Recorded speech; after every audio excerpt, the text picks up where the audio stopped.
அனைவருக்கும் அற்புதமான காலை வணக்கம். உங்களின் ஒருவன் பி சுரேஷ்குமார். தினம் ஒரு திருக்குறள். இன்றைய திருக்குறள் அதிகாரம் சுற்றுந்தலால். குறள்: பொது நோக்கான் வேந்தன் வரிசையா நோக்கின் அது நோக்கி வாழ்வார் பலர். குறள் எண் 528. குறளின் விளக்கம்: அனைத்து மக்களும் சமம் எனினும் அவரவர்க்கேற்ப ஆற்றலை கொண்டு அவர்களை பயன்படுத்தி கொண்டால் அந்த மக்களே அரணாக அரசருக்கு காவலாக நிற்பார்கள் என்கிறார் வள்ளுவர். உதாரணத்துக்கு சொல்லணும்னா, நம்ம மக்கள் அனைவரும் சமமாக எடுத்துக்கொண்டாலும் ஒவ்வொருத்தருக்கும் ஒரு ஆற்றல் இருக்கும்.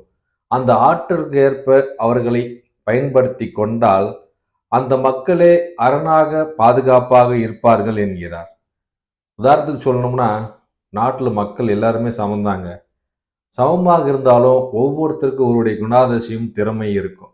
அந்த திறமையை அரசு கண்டுபிடித்து அவர்களுக்கு ஏற்ற வேலைகளை கொடுத்து அதை பிரித்து கொடுத்தோம்னா, தகுதிக்கேற்ப வேலையும் ஊதியம் கொடுத்தால் அந்த மக்களே அரசுக்கு அரணாகவும் பாதுகாப்பாகவும் நிற்பார்கள் என்கிறார்.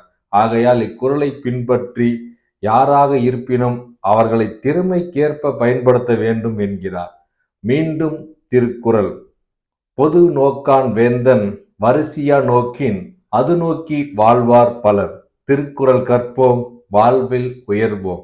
நன்றி, வணக்கம்.